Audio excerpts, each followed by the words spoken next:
السلام علیکم ورحمۃ اللہ وبرکاتہ۔ الحمد للہ رب العالمین والصلاة والسلام علی سید الانبیاء وافضل المرسلین نبینا محمد وعلی آلہ واصحابہ اجمعین، اما بعد۔ وعن عمران بن حسین رضی اللہ عنہ ان النبی صلی اللہ علیہ وسلم صلی بہم فسحى فسجد سجدتين ثم تشهد ثم سلم، رواه ابو داود والترمذی وحسنہ۔ معزز حاضرین، محترم بزرگوں، نوجوان ساتھیوں، درس حدیث کے اس سلسلے میں آج جو حدیث آپ لوگوں کے سامنے پڑھی گئی ہے اس کا تعلق بھی سجدہ سہو سے ہے۔ نماز میں جو غلطیاں ہو جائے اس کے تلافی کے لیے، اس کو دور کرنے کے لیے جو دو سجدہ کیا جاتا ہے، سجدہ سہو، اسی سے متعلق یہ حدیث بھی ہے،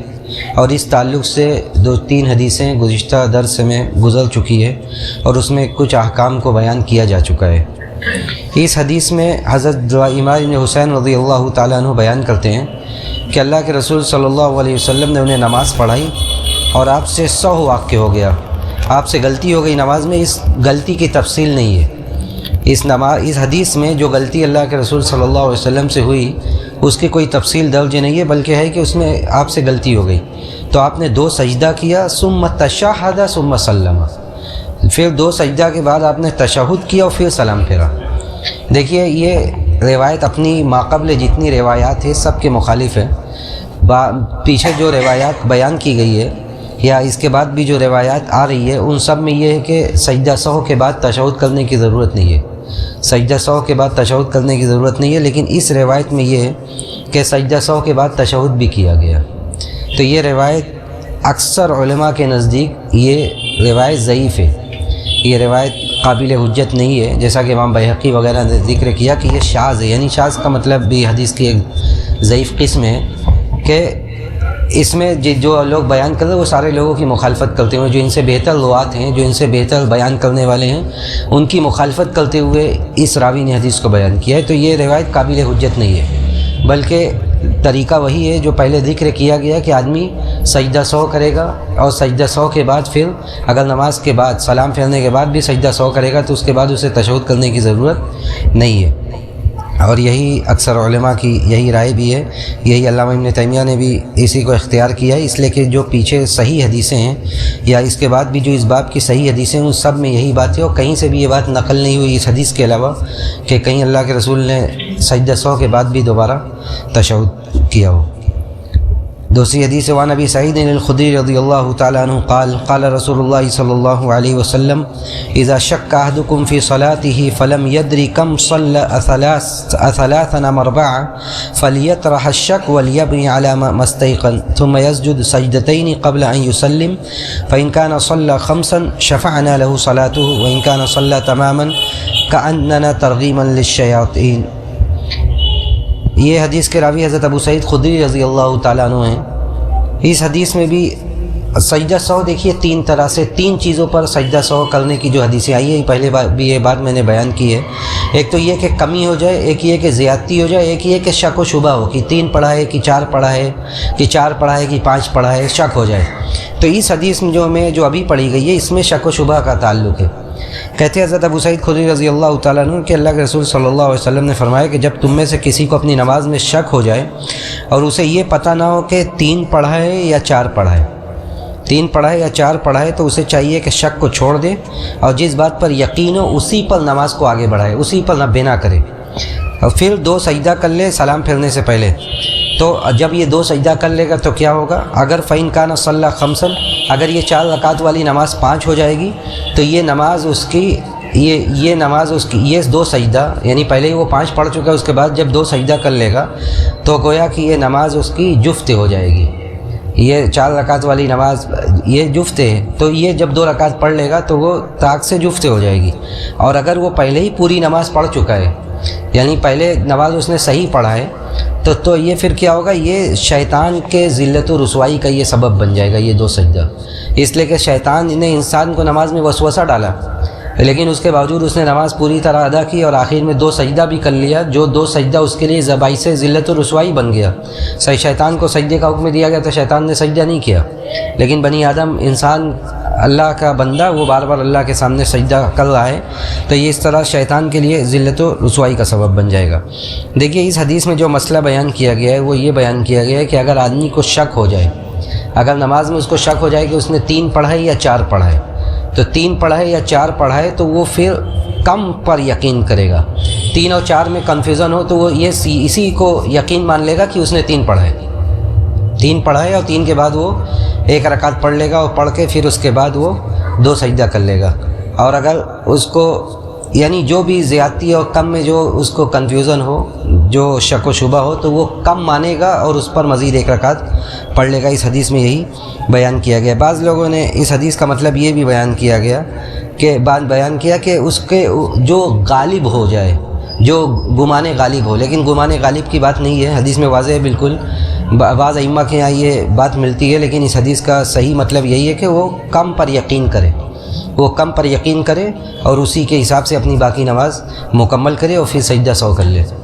پھر سجدہ سہو کرے۔ اس حدیث میں یہی واضح ارشاد ہے۔ اس کے بعد وعن ابن مسعود رضی اللہ تعالیٰ عنہ قال صلی رسول اللہ صلی اللہ علیہ وسلم فلما سلم قیل له یا رسول اللہ احدث فی الصلاۃ شیء۔ کہتے ہیں عبداللہ ابن مسعود کہ اللہ کے رسول صلی اللہ علیہ وسلم نے انہیں نماز پڑھائی، پھر جب نماز سے آپ فارغ ہوئے، سلام پھیرا تو کہا گیا آپ سے کہ اللہ کے رسول نماز میں کچھ نیا ہوا ہے، یعنی آپ کے پاس کوئی نیا حکام آیا ہے، کچھ نیا ہوا ہے؟ آپ نے کہا کہ نہیں۔ وما ذاک، آپ نے کہا نہیں، کیا معاملہ ہے؟ کہا کہ صلیت کذا و کذا، صحابہ نے کہا کہ آپ نے ایسے اور ایسے نماز پڑھائی ہے۔ تو جب صحابہ نے کہا کہ آپ نے ایسے اور ایسے نماز پڑھی، یعنی نماز میں کچھ کمی بیشی ہو گئی ہے، آپ فوراً مڑے اور آپ نے اپنے فسن رجلی، آپ نے اپنے پیر کو دہرایا، یعنی جس طرح نماز میں بیٹھا جاتا ہے۔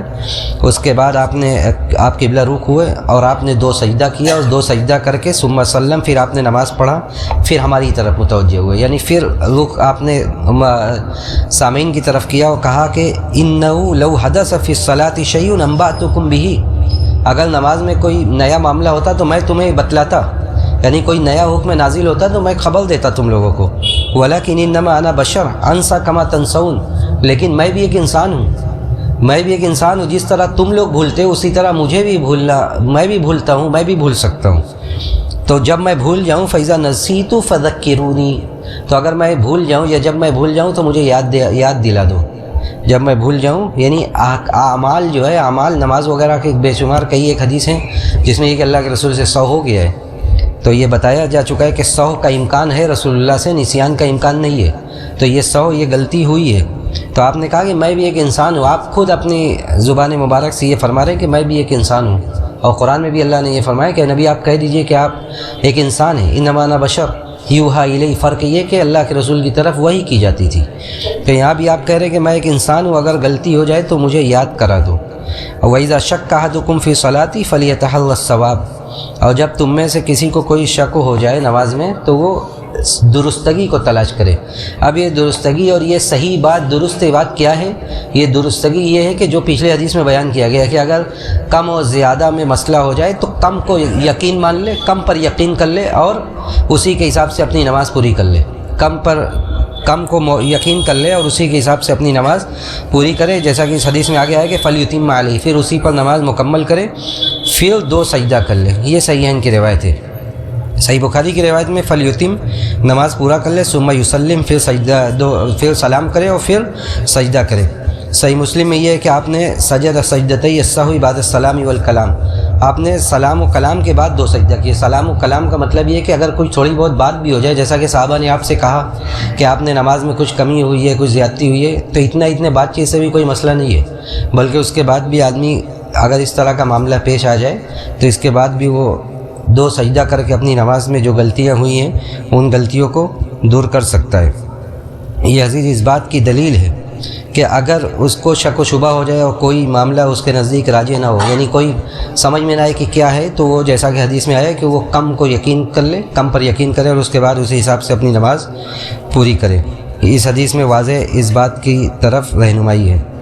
دیکھیے سجدہ سہو کے متعلق جو احکام بیان کیا گیا اس میں کچھ ایک باتیں رہ گئی ہیں، انشاءاللہ وہ اگلے درس میں بیان کیا جائے گا، اور اس کا خلاصہ ایک بار پھر میں ذکر کر دوں کہ نماز میں یا تو کمی ہوگی یا زیادتی ہوگی یا اس میں یہ ہوگا کہ شک و شبہ ہے. اور جہاں تک سجدہ سہو کا تعلق ہے کہ کب کیا جائے، اس بارے میں بھی میں نے ذکر کیا کہ بعض حدیثوں میں آیا ہے کہ نماز یہ سلام سے پہلے آپ نے کیا، بعض میں آیا کہ سلام کے بعد کیا ہے. تو اس میں علماء کی مختلف رائے ہے. بہت سارے علماء یہ کہتے ہیں کہ اختیار ہے، چاہے پہلے کرے اور چاہے بعد میں کرے. اور یہی بات زیادہ درست لگتی ہے کہ آدمی کو یاد نہیں رہتا ہے. جو قواعد جو ضابطہ بتلایا ہے علماء نے کہ اگر یہ ہو، کمی ہو تو پہلے کرے اور زیادتی ہو تو بعد میں کرے، یہ اکثر و بیشتر اوقات میں یاد نہیں رہتا. تو اگر وہ کبھی بھی کر لے تو انشاءاللہ حل ہو جائے گا مسئلہ. اور جو بات علماء نے راجح قرار دی ہے وہ یہ کہ حدیث میں اگر کسی کو پتہ ہے تو جو مسئلہ حدیث میں جس طرح آیا ہے، اگر وہ بہو وہی معاملہ اس کے ساتھ پیش آیا ہے تو وہ اسی پر عمل کرے جس طرح حدیث میں آیا ہے. اور اس کے علاوہ معاملات پیش آئیں جو حدیث میں اس طرح وارد نہیں ہوا ہے تو پھر وہ جس طرح چاہے جب چاہے، یعنی سلام سے پہلے یا سلام کے بعد وہ کبھی بھی کر لے تو اس کا یہ سجدہ سہو کا یہ عمل مکمل ہو جائے گا. ایک مسئلہ اور ہے کہ اگر آدمی نماز میں کوئی کمی ہو جائے، جیسے دو سجدہ کے بجائے ایک سجدہ کے بعد ہی وہ کھڑا ہو جائے، دو سجدہ کے بجائے ایک سجدہ کے بعد وہ کھڑا ہو جائے، اور اگلی رکعت کا وہ حصہ، وہ رکن ہے یا وہ کام ابھی نہیں ہوا ہے. یعنی مثال کے طور پر دو سجدہ کے بجائے ایک سجدہ کر کے کھڑا ہوا، ابھی قیام میں ہے، قیامی میں اس کو یہ بات یاد آ گئی کہ اس نے گزشتہ رکعت میں ایک ہی سجدہ کیا ہے. تو وہ ایسا نہیں کہ اسی پر اپنی نماز آگے پڑھتا چلا جائے گا، بلکہ وہ واپس بیٹھ جائے گا. واپس بیٹھ کر دونوں سجدوں کے درمیان کی دعا پڑھے گا، پھر سجدہ کرے گا، یعنی جو اصل نماز کا سجدہ ہے، پھر سجدہ کرے گا اور پھر اس کے بعد اگلی رکعت پڑھے گا، اور پھر اس کے بعد جب نماز اس کی مکمل ہو جائے گی تو اس کے بعد وہ سجدہ کرے گا. یہ نہیں کہ غلطی ہو گئی ہے اور اس کو یاد بھی آ گیا ہے اس عمل کے کرنے سے پہلے، یعنی دوسری رکعت کا اس جگہ پر پہنچنے سے پہلے، تب بھی وہ اسی طرح عمل کرتا چلا جائے گا. بلکہ اگر اس سے پہلے یاد آ گیا ہے تو وہ وہیں سے واپس لوٹ آئے گا. لیکن اگر اس کے بعد یاد آئے گا، جیسے دوسری رکعت، پہلا ایک رکعت کا سجدہ چھوٹا ہے اور دوسری رکعت میں وہ پہنچ گیا ہے، اس سجدے پر پہنچ گیا ہے اور اس سجدہ کو اس نے انجام دے لیا، اس کے بعد اسے یاد آیا، تب وہ نماز جیسے پڑھ رہا ہے ویسے پڑھے گا. اور وہاں سے جو رکعت اس نے صحیح پڑھی ہے اس رکعت کو وہ اپنی پہلی رکعت سمجھے گا اور اس کے بعد وہ اسی حساب سے نماز کو مکمل کرے گا. اس بات کا ممکن ہے یاد اگلے درس میں پھر ہو جائے اگر بات واضح نہ ہوئی ہو. ہم اللہ سبحانہ و تعالیٰ سے یہی دعا کرتے کہ اللہ رب العالمین ہمیں حدیث کو پڑھنے. دیکھیے سجدہ سہو کے احکام بہت سارے ہیں اور بڑی تفریعات ہیں، اس میں بڑی تفریعات ہیں، تو ساری باتوں کا احاطہ ہو سکتا ہے، ممکن نہ ہو. تو اگر کوئی اس طرح کا مسئلہ ہو تو علماء کی طرف رجوع کیا جا سکتا ہے. ہم اللہ سبحانہ و تعالیٰ سے یہی دعا کرتے ہیں کہ اللہ رب العالمین ہمیں حدیث کو پڑھنے، اس پر عمل کرنے کی توفیق نصیب فرمائے. وصلی اللہ علی نبینا محمد وعلی آلہ واصحابہ اجمعین. والسلام علیکم ورحمۃ اللہ وبرکاتہ.